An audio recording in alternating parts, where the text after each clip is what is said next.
Well, I wasn't expecting to do that. Well, anyway, this is what's happened. I'll give you a rundown. I haven't been videoing because it's been kind of chaotic. I've been trying to figure out the issue with this, and I found it here about an hour or so ago. Figured I'd video it so you guys can know for future references if you ever have an issue like this similar. I went to get ready to start the engine Tuesday. Might have been Monday. I lose track of days. Yeah, I think today, what is today? Today is Tuesday, isn't it? Wow, yeah. Maybe it's Sunday. Anyway, I lose track of time. Well, anyway, I thought the engine was stuck. Couldn't turn it over. And I was like, man, this engine's stuck. It's been sitting for longer than what the guy told me. Well, anyway, I drained the oil, filled the spark plug holes with a mixture of diesel and transmission fluid. Filled the block with diesel and transmission fluid, let it soak. I originally tried to prime it with the oil that was in the engine. Didn't help any. So I drained the oil, tried to save it as much as I can to use back into it, cleanly.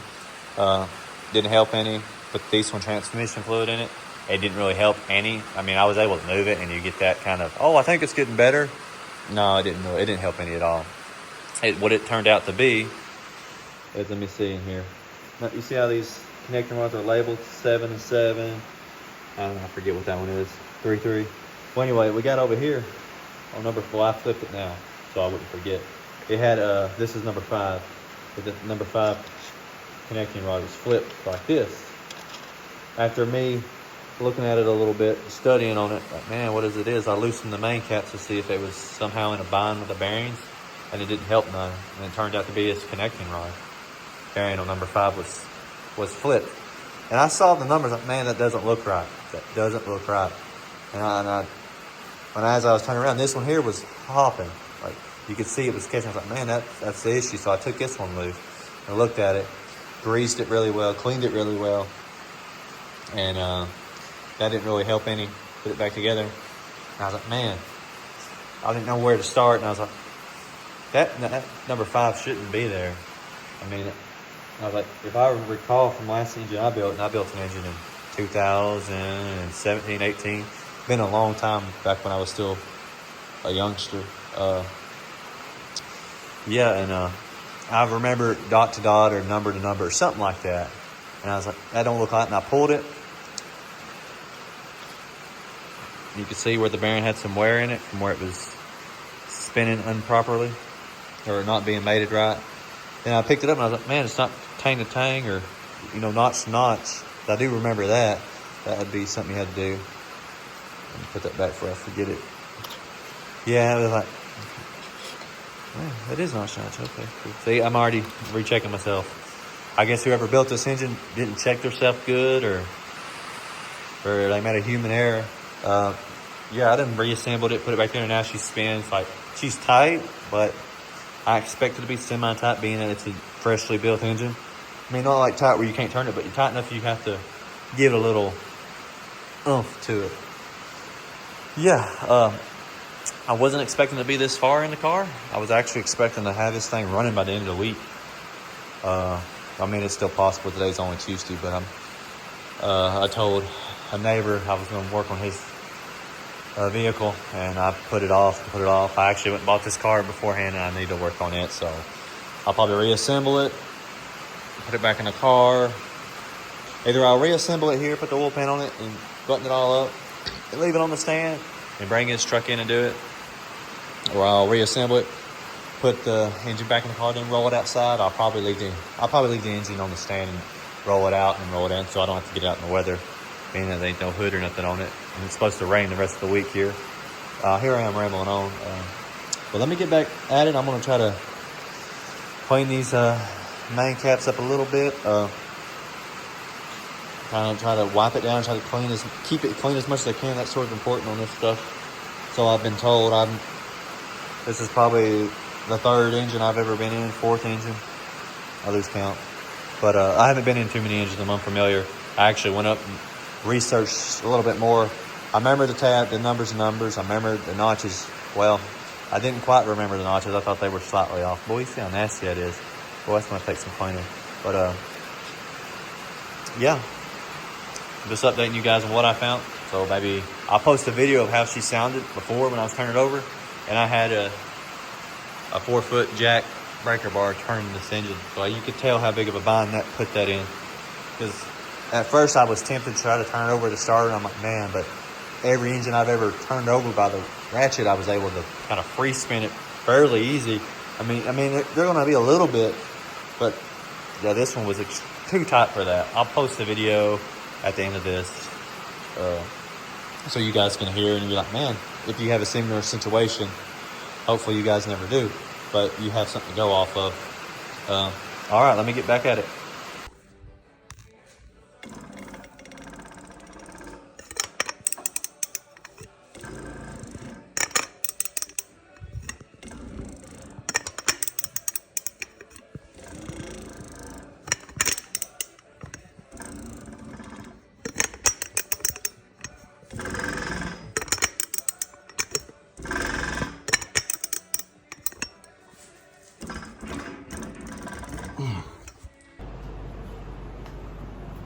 What's everyone up? What's going on? I figured I'd update you guys. I haven't been working on this too awful much. I've been taking a little bit of a break from it. It's been sort of a pain in my rump. Trying not to get too overly mad at the car. It's not the car's fault. But anyway, I had after I pulled the engine, got that main bearing. I'm sure previously, doesn't matter. Anyway, I filled the antifreeze back up, and they did not have any silicone. I mean, they did, but very minimum around the coolant ports. I don't know if you guys can see it good. I mean, it was hardly any silicone. I mean, barely enough, and it was just pouring out of these bolts on each side. Right there, on the back. It was back here, running down the back of the header. So there's that. And I guess it's a good thing I did, because look at this back port back here. This car has had a little bit of water in it. Imagine the cylinder wall. Hopefully the valve was closed. I imagine it probably was. And it probably just sort of seeped. Well, anyways, this is in a little bit of water. I don't know who put this engine together. They must didn't know. I don't know a whole bunch, but I do know you put good bead around the coolant ports to keep them from leaking on every intake that I've ever put on. Yeah, so that's been that. I've been doing other things. Just figured I'd update you guys. This thing has been nothing but a nightmare. But I got fresh oil. Since I seen that it has brand new bearings and stuff, and I went and ordered break-in oil, which you might say might be a waste of money for, I don't know how this engine is even gonna run, because if they're making simple mistakes like that, what kind of mistakes did they make on the major stuff? You know what I mean? But I'm going ahead and take the precaution. I'm always glad to take punishment, I guess. But I'm gonna go ahead and put the brake-in oil in it once I put the intake gasket back on it. Seal it off and make sure it don't leak the same way it was leaking before. I guess I need to check see if the intake's warped. Be the next thing I need to check. I don't think it shouldn't cause on the coolant. Anyway, pull the intake off. I'm just showing you guys what I found. And I swear this engine's ran before. I mean, there's black soot here and there. And on the exhaust port here, I don't know. It's just weird how this is. It's like, I don't know. This has been probably the strangest engine I've had. It looks like it's been ran, but then you go underneath it, the main bearings are perfect. Like, I don't know. This is a strange engine. Hopefully it runs decently. Well, we'll find out. I just figured I'd update you guys. Peace out. Here we go. All right, you might be wondering what I'm doing, videoing this part of it. I primed the engine, filled it back with oil, marked top dead center where the piston was, watched the intake valve close, and the piston stop at top dead center.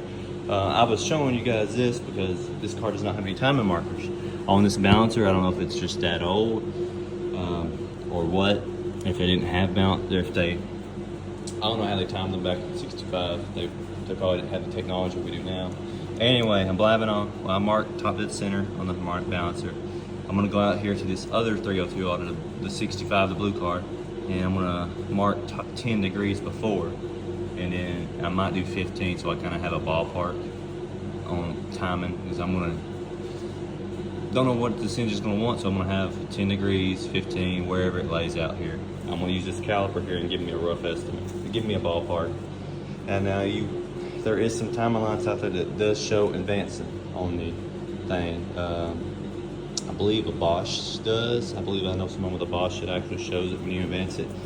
And I think there's like a cheapo at Advance that does the same thing, but I don't have one that personally. But anyway, that's what I'm doing. I'm right now marking top dead center for sure. And then, yeah, just figured I'd throw this in there so you guys have something to see and something that's sort of interesting. You could say I could buy a balancer, but I'm not trying to invest a lot of money in this engine right now until I hear it run. As you guys, previous video, you've seen the connecting rod cap was on backwards. That worries me even more about the life of the engine. Even though the inside looks good, it's got 30 over pistons, blah blah blah, new bearings, but that still worries me because I haven't heard it run yet. So right now I'm getting it set up the cheap way to hear it run, and maybe later down the road I'll get a better balancer. Alrighty, just figured I'd show you guys that. Alright, I'll show you guys why I'm pretty sure why it's leaked. Let me see. Driver's side back, make sure it's the best. I want y'all to see how close it is. These gaskets might not exactly fit it good, but you can almost, you see how you see a little bit of light back there? That gasket doesn't, right on my finger of course, but gasket doesn't fit it 100%. And this was for a 302, 351, blah blah blah, all sorts of engines. And even set 289. And as you can see, it's a little bit vague right there. So what I'm gonna do is I'm gonna put another bead around the intake. Well, I'll probably do it on here, right on here. Let it smash really well. Hopefully that seals. But I mean, just that little stuff right there is what's, all these kits are universal, and I'm not gonna say that was the issue. The issue was he didn't put any silicone period, but you can see he didn't put any silicone period where it was leaking at. All right, I'm out. Gotta finish putting this on while it's tacking. Here we are. This is where the intake I was showing you guys on the coolant ports. See how there's no kind of silicone there? They just put the gasket there, sealed it up that way. I think they put like a little bit of silicone here and there, just to kind of hold it in place. Let me get the video right, but as you can see, there's no silicone. I mean, this side's still sort of semi-stuck, but as you can see, I mean, they see what I mean? They put a little bit, but I think they was just sort of holding the gasket in place.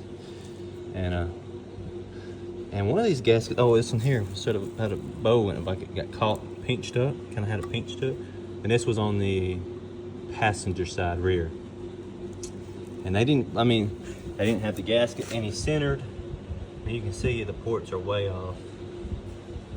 So it needs to be brought back or filed back with a file or something. But anyway, I bought a new gasket. I mean, I'm sure I probably could use that, because I'm sure it's probably still good. It's a Felpro, they're pretty good. So I might hold on to those for a future project. You always can. Well, I'm gonna say it's still good. I mean, they put silicone, like just barely a bead around it. And just like, I'm pretty sure they just did it to hold in place. Hope this video was pretty good. I didn't pay much attention to it, but I would say I'd reuse those, but I really hate to gamble. Especially on a car I've been having nothing but nightmares. I'm tired of gambling. Even though I'm gonna gamble some more and see if I can get it to run. This engine to run. Alrighty, just showing you guys.